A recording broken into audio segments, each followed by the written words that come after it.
Kalau aku berdoa, kira-kira berapa bagian yang aku pakai untuk salawat kepadamu ya Rasul? Apakah rubu' seperempat?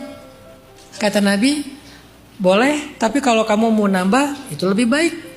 Kalau gitu setengah ya Rasul, kata Nabi, boleh, kalau kamu mau nambah, itu tapi lebih baik.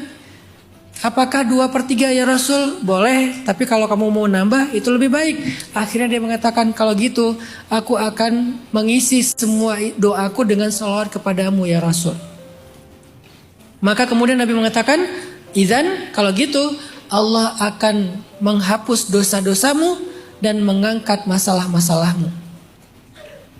Allah akan menghapuskan dosa-dosamu dan menyelesaikan masalah-masalahmu.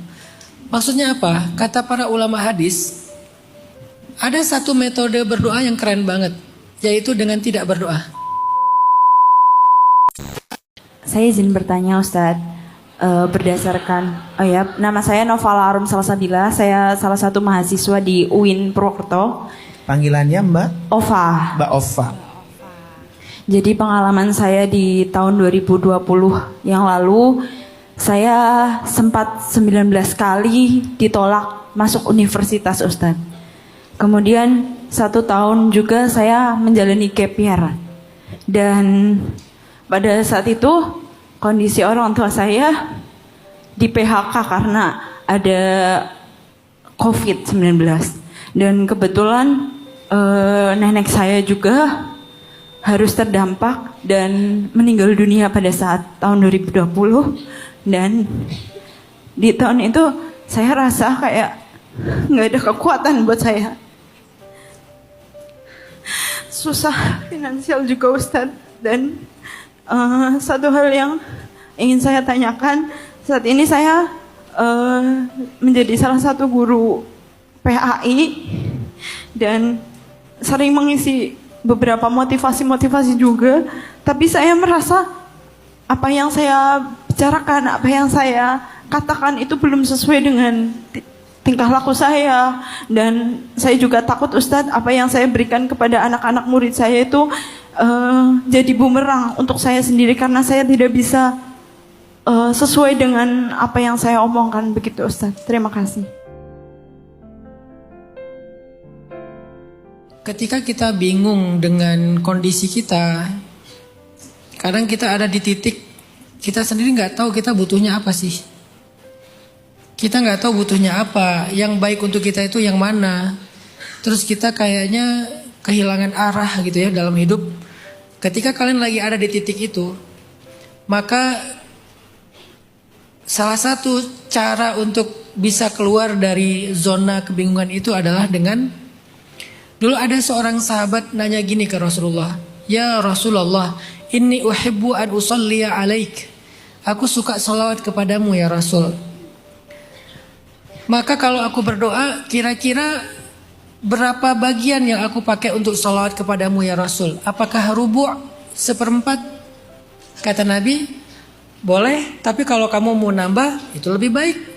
Kalau gitu setengah ya Rasul, kata Nabi, boleh, kalau kamu mau nambah, itu tapi lebih baik. Apakah 2/3 ya Rasul? Boleh, tapi kalau kamu mau nambah itu lebih baik. Akhirnya dia mengatakan, kalau gitu aku akan mengisi semua doaku dengan salawat kepadamu ya Rasul. Maka kemudian Nabi mengatakan, idzan kalau gitu Allah akan menghapus dosa-dosamu dan mengangkat masalah-masalahmu. Allah akan menghapuskan dosa-dosamu dan menyelesaikan masalah-masalahmu.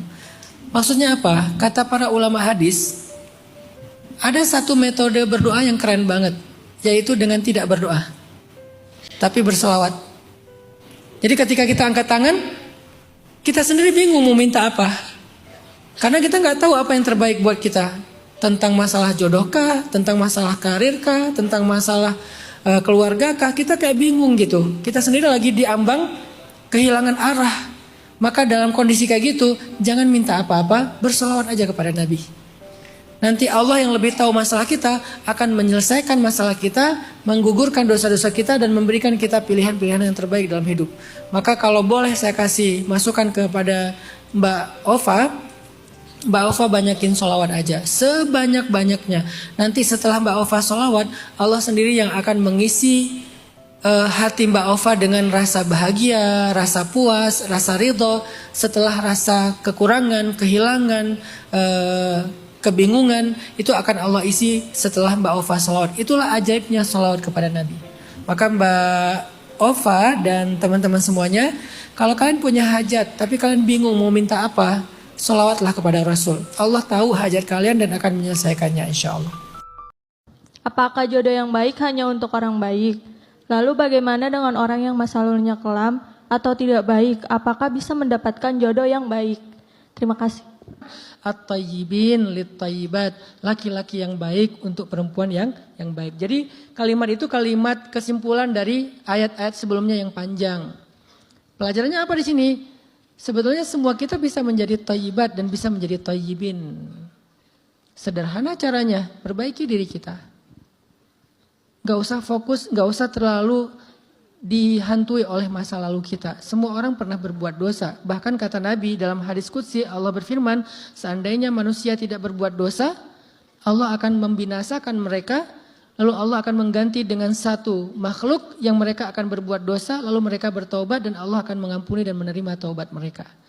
Artinya apa dalam hadis ini? Bukan disuruh berbuat dosa, bukan.